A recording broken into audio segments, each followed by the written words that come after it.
دو بندوں نے قیمت جو ہے وہ اکٹھی کی، مثال کے طور پر 50,000، 25 ایک نے 25 ایک نے، دونوں نے مل کر چھوٹا جانور لے لیا، ہم اس کی قربانی کریں گے، تو یاد رکھیے یہ عمل سنت کے خلاف ہے، شریعت کے خلاف ہے،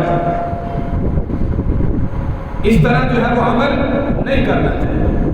تو دونوں مل کر جو ہے وہ ایک ہی قربانی خرید کر اللہ کے نام پر قربان کریں، یہ عمل نہیں ہے۔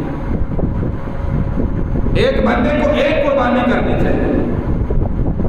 ہاں بڑا جانور ہے، اس میں 2 بندے شریک ہوتے ہیں، 3 بندے شریک ہوتے ہیں، 4 ہوتے ہیں، 6 ہوتے ہیں، 7 ہوتے ہیں، یہ درست ہے۔ بڑا جانور 2 بندے خریدتے ہیں اور دونوں اللہ کے نام پر قربان کرتے ہیں، اب دونوں اس کا گوشت جو ہے وہ تقسیم کر کے آپس میں جو ہے وہ تقسیم کر دیں۔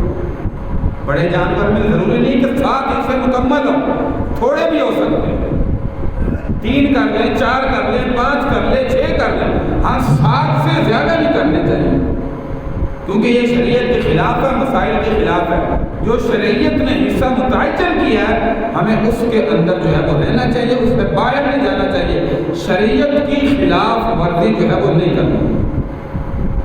تو بڑے جانور کے اندر 7 سے کم شریک ہو سکتے ہیں، 7 سے زیادہ شریک نہیں ہو سکتے۔